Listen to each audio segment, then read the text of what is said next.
Gagal bayar atau telat bayar 1 tahun di kredit pintar, benarkah didatangi DC lapangan? Ada yang didatangi 2 kali, 3 kali, 4 kali, dan seterusnya. Ini menjadi satu pertanyaan besar. Apakah ada faktanya atau hanya katanya?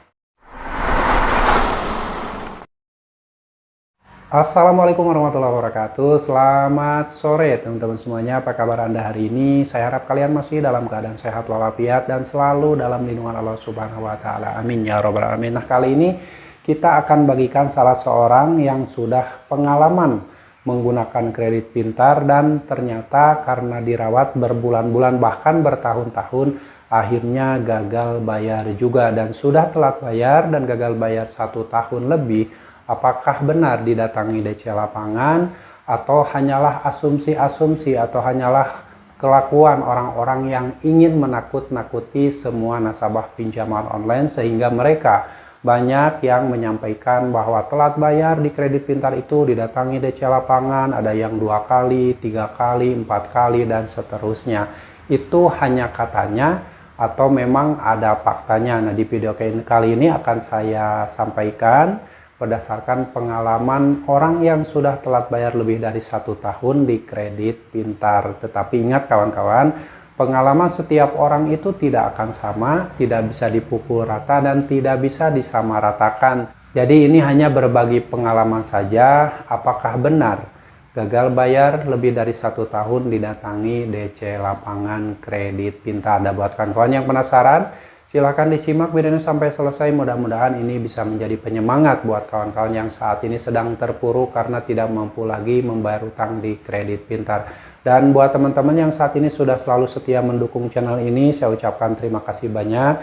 Semoga kalian diberi kesehatan, diberi kemudahan rezeki, diberi keberkahan hidup oleh Allah Subhanahu wa taala sehingga kalian bisa menjalani hidup ini dengan tenang, dengan nyaman, dengan baik-baik saja. Dan buat kawan-kawan yang sudah terlanjur gagal bayar di pinjol manapun, itu adalah hal yang positif buat kalian dibandingkan dengan kalian terus-terusan membayar utang pinjol, merawat pinjol, bela-belain Anda rela gali lubang tutup lubang membuat hutang baru, dan faktanya setelah terus dirawat itu tidak pernah selesai dan justru hutang kalian semakin bertambah dan endingnya gagal bayar juga. Jadi berhati-hati buat teman-teman yang saat ini masih berasumsi ingin merawat pinjol, ingin limit yang semakin besar, ingin skor kredit agar tetap bagus. Hati-hati saja karena dibalik semua itu akan ada malapetaka yang mungkin suatu saat nanti Anda akan mengalaminya.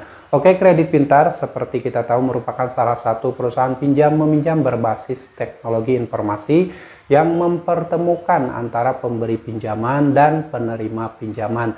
Jadi kredit pintar ini hanyalah perusahaan perantara, broker atau calo yang mempertemukan antara pemberi pinjaman dengan penerima pinjaman sehingga perjanjian utang piutang di awal itu di aplikasi kredit pintar adalah antara pemberi pinjaman dengan penerima pinjaman.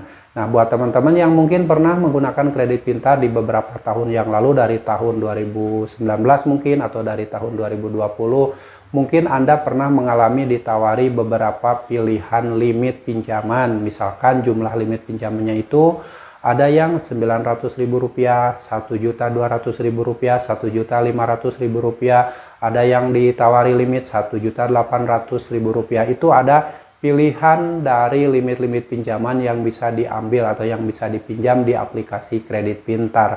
Nah, ketika dulu ada yang pernah menggunakan kredit pintar sekitar tahun 2020, pinjam Rp900.000 itu tidak dipotongi biaya administrasi di awal. Jadi yang dicairkan ke rekening nasabah itu sejumlah Rp900.000 sesuai dengan yang diminta oleh nasabah tersebut, dan tenornya ada yang 30 hari, ada yang 60 hari, dan seterusnya. Tetapi seiring berjalan waktu, katanya sekitar akhir tahun 2022, ada nasabah kredit pintar yang meminjam uang sejumlah limit yang ada di aplikasi pinjol tersebut ternyata ada potongan administrasi di awal, dan ketika melakukan pembayaran itu nomor virtual akun yang ditujunya sudah berpindah jadi perusahaan pihak ketiga.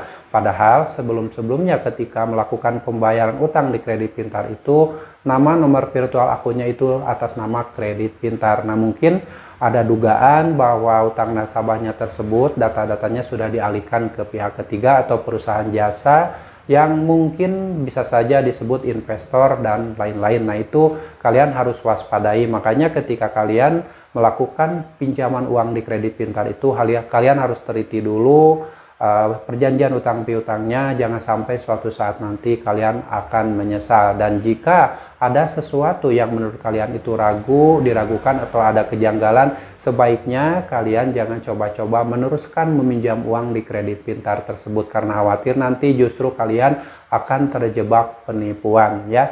Ada oknum-oknum yang memanfaatkan situasi dengan data-data Anda, itu bisa saja terjadi. Walaupun kita meminjam uang di pinjol yang legal seperti Kredit Pintar itu katanya aman, data-data aman, tapi tidak menuntut kemungkinan ada oknum-oknum yang sengaja memperjualbelikan data-data Anda. Ini tidak menuntut kemungkinan karena bisa saja terjadi ya. Makanya buat teman-teman yang melihat postingan iklan pinjol Kredit Pintar dimanapun, tetap berhati-hati saja ketika kalian mengajukan data-data. Hati-hati, jangan sampai kalian asal mengklik link atau mengklik tautan yang ada di aplikasi Kredit Pintar, karena khawatir nanti setelah kalian mengklik sesuatu yang meminta akses pada handphone kalian, itu akan bisa berpotensi data-data yang ada di handphone kalian itu diambil semuanya, dan itu nanti ketika ada nasabah yang telat bayar akan dijadikan senjata untuk menagih, untuk menakut-nakuti, untuk meneror nasabahnya. Berhati-hati. Oke teman-teman,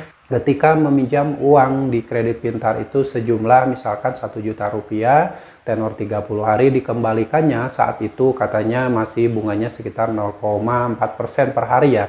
Jadi ada persentase bunga yang sesuai dengan aturan otoritas jasa keuangan. Tetapi ketika ada nasabah yang sudah telat bayar 1 bulan, 2 bulan, 3 bulan itu, ada yang cerita bahwa tidak pernah didatangi DC lapangan. Ada juga yang menyampaikan sudah didatangi DC lapangan. Tapi pengalaman salah seorang yang sudah telat bayar dan gagal bayar 1 tahun lebih atau 2 tahun lebih di Kredit Pintar ini tidak pernah dikunjungi DC lapangan. Jadi teman-teman yang melihat postingan di kolom komentar ataupun postingan di tempat lain, di platform lain, bahwa saya pernah didatangi 2 kali oleh DC lapangan Kredit Pintar. Ada juga yang menyampaikan saya pernah didatangi 3 kali, 5 kali, dan seterusnya. Itu sengaja diciptakan oleh oknum-oknum yang ingin menciptakan ketakutan di pikiran-pikiran orang yang menggunakan Kredit Pintar. Tidak usah tersugesti, tidak usah terpengaruh. Anggap saja itu adalah kebohongan orang-orang yang ingin menakut-nakuti Anda ya.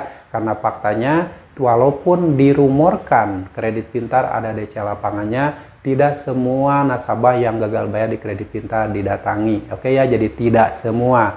Kalian gak usah panik ketika melihat postingan bahwa ada yang didatangi 5 kali, itu adalah kebohongan oknum-oknum yang sengaja ingin menakut-nakuti kalian. Jadi kesimpulannya, orang yang telat bayar lebih dari 1 tahun, lebih dari 2 tahun di Kredit Pintar saja tidak pernah dikunjungi oleh DC lapangan. Kenapa? Karena kita meminjam uang di Kredit Pintar itu adalah secara online. Kita install aplikasi Kredit Pintar secara digital, secara online, mengajukan data-data juga secara online, diverifikasi secara online, sampai mengajukan pinjaman dan lain-lain pembayaran secara online. Kenapa ketika ditagih dan karena telat bayar itu ditagih secara offline atau mengunjungi ke rumah? Ya seharusnya ketika Anda dikunjungi oleh DC lapangan tersebut, kalian harus teliti dulu. Tanyakan dulu surat-surat penagihan dari debt collector lapangan tersebut, dari mulai KTP-nya, ID card-nya, surat tugas penagihan, sertifikat penagihan, itu wajib dibawa oleh DC lapangan Kredit Pintar ataupun DC lapangan dari pinjol yang lain ya. Teman-teman jangan sampai asal terima aja langsung dibawa ke rumah Anda karena Anda malu sama tetangga, hutang Anda diketahui oleh orang-orang sekitar. Jangan seperti itu, karena kalau misalkan kalian tidak teliti, ada kemungkinan kalian terjebak dalam penipuan. Bisa saja orang yang datang ke rumah itu adalah oknum yang sengaja mengaku dari pinjol tertentu dan akhirnya kalian melakukan pembayaran seperti yang saya ceritakan di video sebelumnya. Ada orang yang menitipkan pembayaran ke DC lapangan tetapi tidak disampaikan ke perusahaannya, alias dibawa kabur ya, sementara kalian sudah punya kwitansi.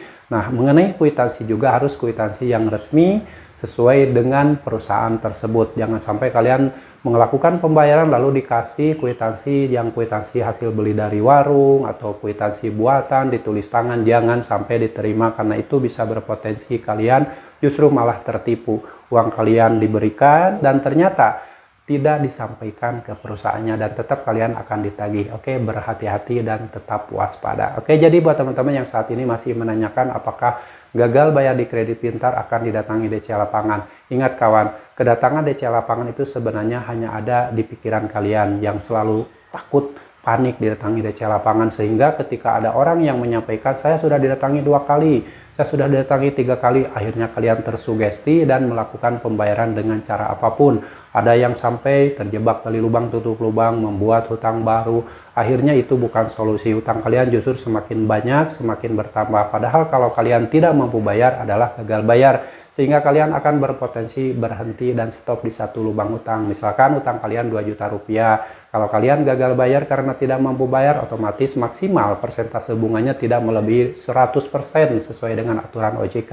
Jadi kalau misalnya hutang kalian 2 juta rupiah, maksimal hutang kalian tidak akan lebih dari 4 juta rupiah. Coba dibandingkan dengan kalian gali lubang tutup lubang, membuat hutang baru, hutang kalian semakin bertambah, hutang dipinjol kredit pintar tidak lunas, dan akhirnya endingnya gagal bayar juga, dan saat gagal bayar tersebut hutang kalian sudah menumpuk ya. Jadi hati-hati, jangan sampai mau ditakut-takuti oleh oknum-oknum yang sengaja menciptakan ketakutan dan mensugesti pikiran kalian, dan akhirnya kalian melakukan pembayaran hutang di kredit pintar dengan cara yang salah, padahal kalian sudah menyatakan tidak mampu bayar lagi. Oke ya teman-teman, itu adalah sharing seputar pengalaman orang yang sudah gagal bayar lebih dari 1 tahun dan lebih dari 2 tahun di kredit pintar, tidak pernah didatangi DC Lapangan. Walaupun semua pengalaman orang itu tidak bisa dijadikan patokan, ini hanya gambaran saja agar kalian tidak tercipta kepanikan di pikiran kalian. Oke, semoga bermanfaat.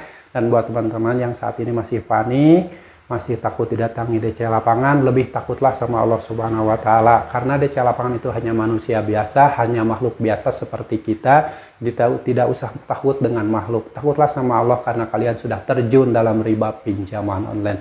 Semoga bermanfaat dan kalian harus tetap semangat, perjuangkan masa depan kalian, perjuangkan masa depan keluarga kalian, dan jangan pernah lagi memperjuangkan masa depan pinjaman online.